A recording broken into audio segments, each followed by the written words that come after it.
Told you I was done with Spider-Man for a bit, but before I move on, I'd like to thank everyone for the feedback on the last video. I'm glad to know that I'm not the only one who felt that way about Spider-Man 2. Anyways, this isn't another Spider-Man video, so I'm gonna stop talking about it for now. If you want to check out that video, it'll be linked in the description. Today I want to talk about God of War 2018, or God of War 4, or just God of War. A game that I wouldn't play until 4 years after its release. This game needs no introduction because it literally won Game of the Year back in 2018 against fierce competition, mainly Red Dead Redemption 2. I still remember back at E3 2016 when this game was revealed and everyone went absolutely insane when they saw Kratos on the screen. Keep in mind that the last time we saw him was God of War 3 where he stabbed himself with the Blade of Olympus, and somehow survived. Now I will be completely honest with you, before this game, I wasn't the biggest fan of the God of War franchise. Don't get me wrong, I thought Kratos was one of the hardest gaming characters out there. He spun the block on the Greek pantheon just because Ares made him kill his wife and daughter.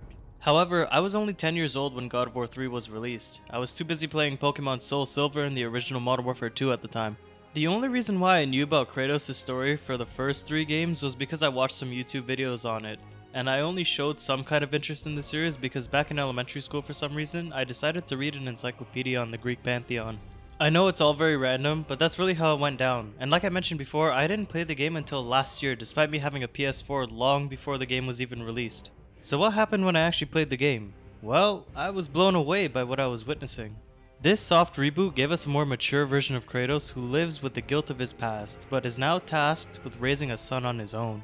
And he finds out real quick that it ain't easy. Besides Atreus, or Boy, being a little shit, Kratos has to do his absolute best to make sure that Boy doesn't follow in his footsteps. If you want a more detailed character study for Kratos, Atreus, or any of the other characters from this game and Ragnarok, I highly recommend checking out Fat Brett. He goes all in with his character analysis video essays, and I genuinely find them interesting. Personally, I like the fact that no character in the story felt like they were just put in there for the sake of having someone there. Everyone had some kind of purpose and character development. The story overall has a lot of heart, and given that it takes place in the Norse realms now, there's a large emphasis on prophecy that we see even more of in Ragnarok. Every character talks about prophecy in some kind of way, and at the end of the story, we see that the giants prophesize everything that happened on Kratos and Atreus' journey to Jotunheim. Basically, we got another playable movie. I also really love the scenery in this game. You spend most of the time in Midgard, and I love the wide open landscape. Even when you're in those massive caves, there's such a cinematic feel to it. Every explorable realm has their own aesthetic to it. While Midgard screams adventure, Alfheim has a weird mystic vibe to it, which makes sense since that realm deals with elves and light. Muspelheim is where the trials are held, and the realm is one big volcano, which could signify trials by fire. Helheim, on the other hand, is the realm of the dead, and the atmosphere perfectly resembles that. Cold and lifeless. Niflheim, on the other hand, is for the daring. Venture into the mist, run the gauntlet, and collect high-value rewards.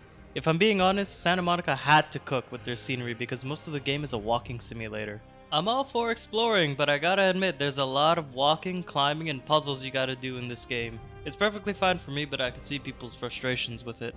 When you actually do get to throw hands, which is what Kratos is known for, you have quite a few options available. The Leviathan Axe, being Kratos' newest weapon at the time, is great for dealing a bunch of damage given that the weapon was literally built to go toe to toe with Mjolnir. But let's be real here, the Blades of Chaos are just more fun to use. They look and sound cooler.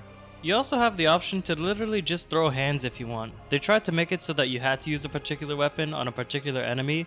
One example I could think of was the section where Kratos has to travel to Helheim and he retrieves the Blades of Chaos. They make it so that you have to use the Blades of Chaos to fight the Hellwalkers.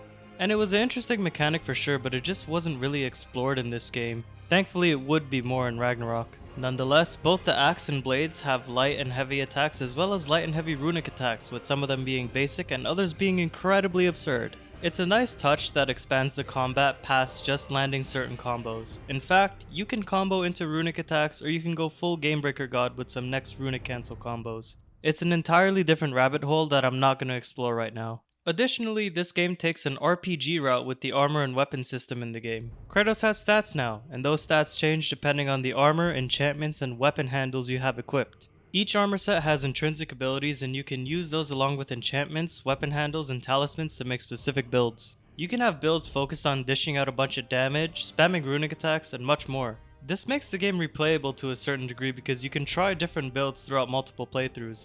Additionally, there's even more gear to unlock in New Game Plus, with some of them just being blatantly overpowered. Now you could just cop out and nuke everything with the Zeus armor, or you can actually try something different.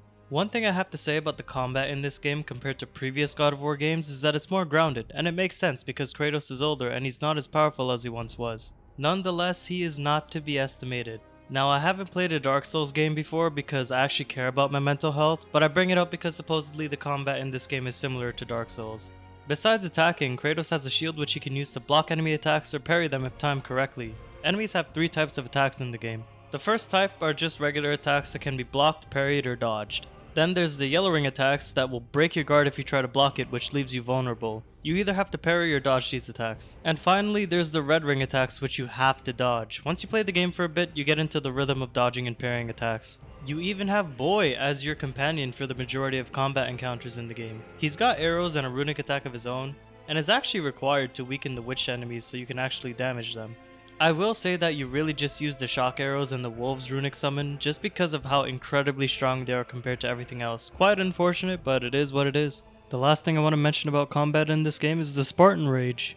It's basically an ultimate attack that you can use once the meter at the bottom is charged up, and while in Spartan Rage you dish out a flurry of attacks with each hit healing you, and you also avoid taking any kind of damage yourself.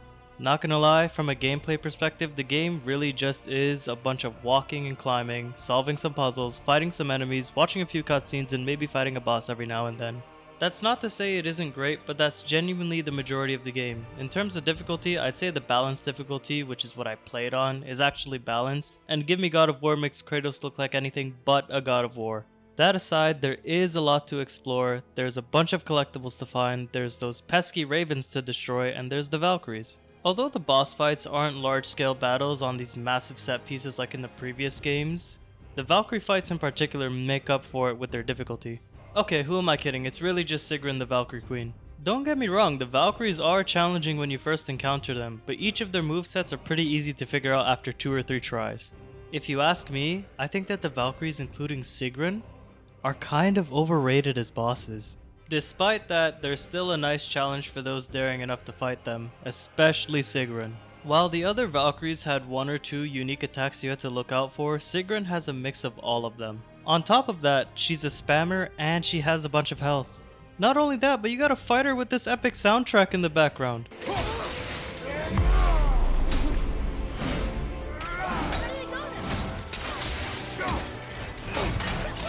And to top it all off, you have Boy screaming at you all the time. Like, I know she's flying right behind me, boy, relax. Despite him always shouting at me and the gameplay really being a walking simulator more than anything else, I really enjoyed the game. The story and the Valkyrie fights definitely carry it, but I guess those were good enough for this game to win the 2018 Game of the Year award. Personally, I think the game is deserving of the Game of the Year title. Like I said, I wasn't the biggest God of War fan going into this game, but I absolutely loved playing through the game and even getting the platinum for it. Yes, even grinding out those mist echoes in Niflheim. If I'm being completely honest, I only played this game so I could be somewhat prepared for Ragnarok, and let me tell you, that's gotta be one of the best decisions I've ever made because Ragnarok is... well, you'll have to wait for my next video to find out. For now, I'd like to thank you all for watching this one. By the time this video is uploaded, the 2023 Game Awards will either be ongoing or finished. My next video will most likely be on that, especially if there's some cool trailers. Besides that, I'm working on my God of War Ragnarok video, which will come out when it's done. And as for a Yakuza video, believe me, I'm trying my absolute hardest to win a game of Mahjong. If I'm lucky, we'll get one within the next 2 years. But that's gonna be it for this one. Thank you once again for watching, and I'll see you in the next one.